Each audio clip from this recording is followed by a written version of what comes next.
दोस्तों, हमारी टीम के द्वारा एक टेस्ट सीरीज को लॉन्च किया गया है जिसमें आपको टॉप 5 टेस्ट मिलेंगे।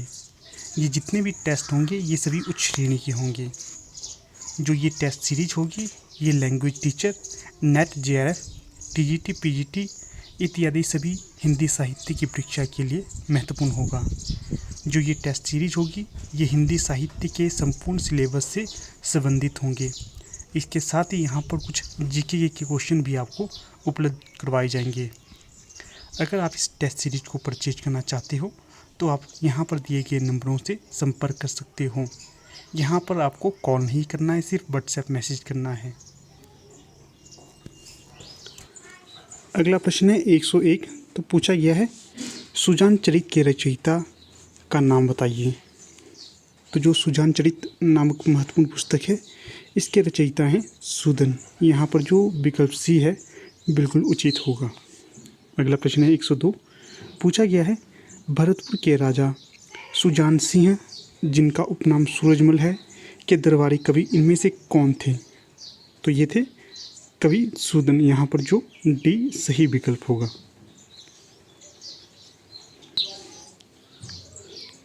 अगला क्वेश्चन है 103।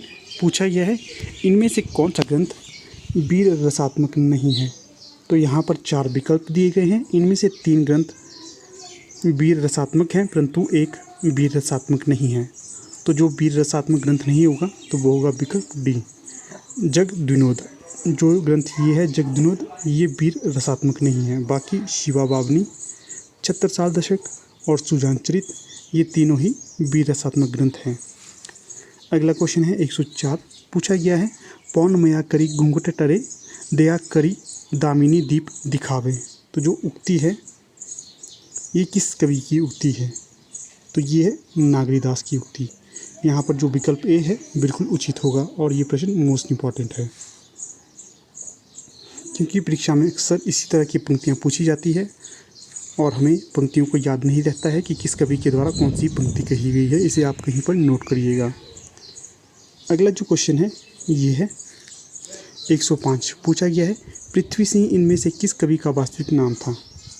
तो जो पृथ्वी सिंह है ये था रसनिधि का वास्तविक नाम। यहाँ पर जो विकल्प भी उचित होगा।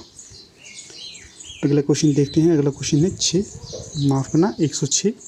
ये साक्षात रसमूर्ति और ब्रजभाषा के प्रधान स्तंभों में से थे या हैं। तो ये पंक्ति है मोस्ट इम्पॉर्टेंट, इसे भी कहीं पर नोट करिएगा। तो जो ये उक्ति आचार्य रामचंद्र शुक्ल ने किस कवि के बारे में कही थी।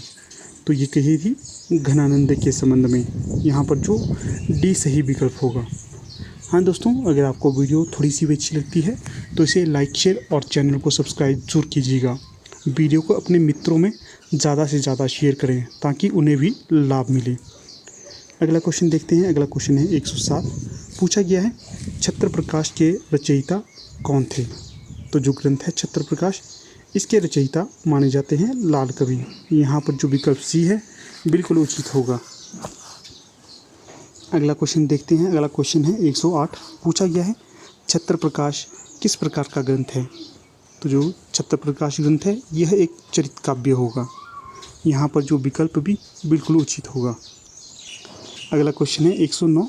पूछा गया है छंदों की विविधता केशव की किस रचना में है। तो जो छंदों की विविधता है ये केशवदास के रामचंद्रिका में मिलती है। यहाँ पर जो विकल्प सी बिल्कुल उचित होगा। और जो रामचंद्रिका है इसके नायक हैं प्रभु श्री राम, इसे भी याद रखिएगा आप। अगला क्वेश्चन है 110। पूछा गया है रीतिकाल में राष्ट्रीयता की भावना जगाने वाले कवि कौन थे। तो जो रीतिकाल में राष्ट्रीयता की भावना जगाई थी ये जगाई थी कवि भूषण के द्वारा। यहाँ पर जो विकल्प भी है बिल्कुल उचित होगा। अगला क्वेश्चन है 111। पूछा गया है बिहारी सतसई इनमें से किस वर्ग में आती है। तो जो बिहारी सतसई है यह आती है मुक्तक काव्य के वर्ग में। बी सही विकल्प होगा। अगला क्वेश्चन है 112। पूछा गया है घनानंद को अमर करने वाली रचना का नाम बताइए। तो जो घनानंद थे इन्हें इनकी रचना सुजान सागर के द्वारा अमर किया गया है। यहाँ पर जो सही विकल्प बी होगा। कई बार ये प्रश्न भी पूछा जाता है कि जो घनानंद थे इनकी प्रेमिका का क्या नाम था। तो जो घनानंद थे इनकी प्रेमिका का नाम सुजान था, इसे भी याद रखिएगा। अगला क्वेश्चन 113 है, पूछा गया है लोक हैं लागी कवित बनावत मोहि तो मेरे कवित बनावत। तो जो ये उक्ति है ये भी प्रसिद्ध और महत्वपूर्ण उक्ति है। तो ये किस कवि के द्वारा कही गई है? तो ये भी कही गई है घनानंद के द्वारा। यहाँ पर जो विकल्प डी है बिल्कुल उचित होगा। अगला क्वेश्चन है 114, पूछा गया है चंडी चरित किस रीतिकालीन कवि की रचना है। तो जो चंडी चरित है यह गुरु गोविंद सिंह की रचना है। तो आपको ये भी याद रखना है कि कई बार ये प्रश्न भी पूछा जाता है कि जो गुरु गोविंद सिंह थे इनका समय क्या था और ये किस काल में आते थे। तो जो गुरु गोविंद सिंह थे ये सिखों के 10वें गुरु थे और इनका जो समय माना जाता है ये रीतिकाल के अंतर्गत माना जाता है इनका भी समय। और इनकी जो प्रसिद्ध रचना है यह एक चंडी चरित्र है।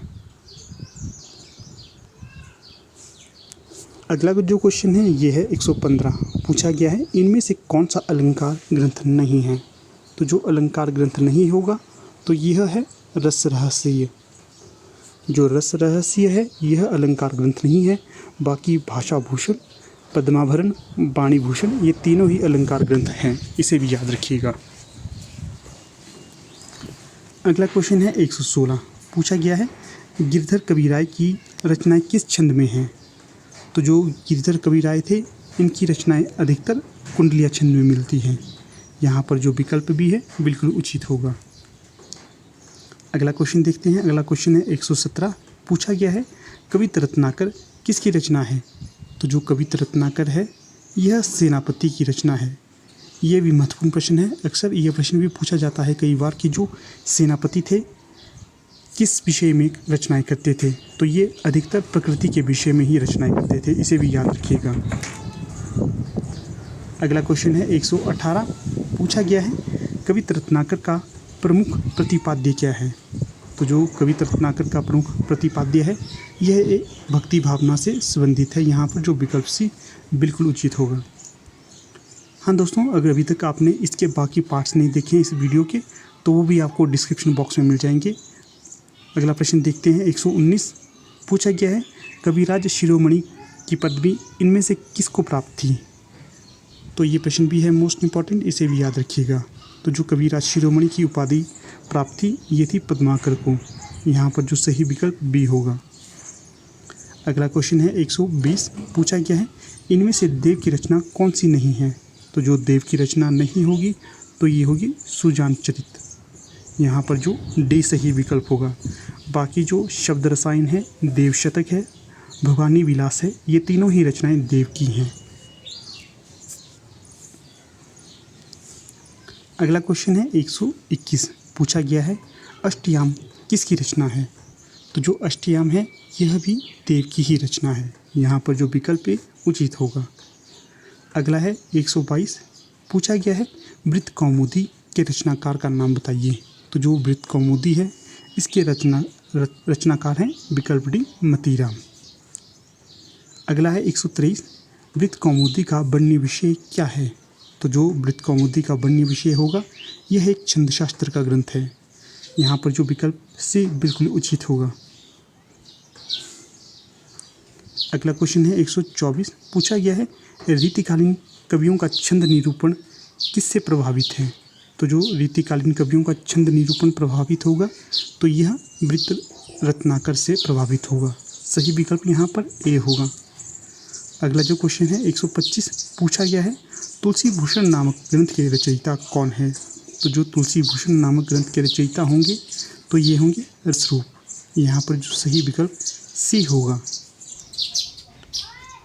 दोस्तों, हमारी टीम के द्वारा एक PDF को लॉन्च किया गया है जिसमें आपको हिंदी साहित्य के 200 अति महत्वपूर्ण प्रश्न देखने को मिलेंगे। ये जितने भी प्रश्न होंगे ये सभी वस्तुनिष्ठ होंगे और ये सभी प्रश्न पिछली परीक्षाओं में पूछे गए हैं, इसलिए ये अति महत्वपूर्ण होंगे। यहाँ पर आपको संपूर्ण हिंदी साहित्य को कवर किया गया है। ये प्रश्न मोस्ट इम्पॉर्टेंट होंगे। अगर आप इस PDF को परचेज करना चाहते हो तो यहाँ पर दिए गए नंबर से संपर्क कर सकते हो। यहाँ पर आपको सिर्फ WhatsApp मैसेज करना है, आपके प्रश्न का उत्तर आपको जल्द ही मिल जाएगा।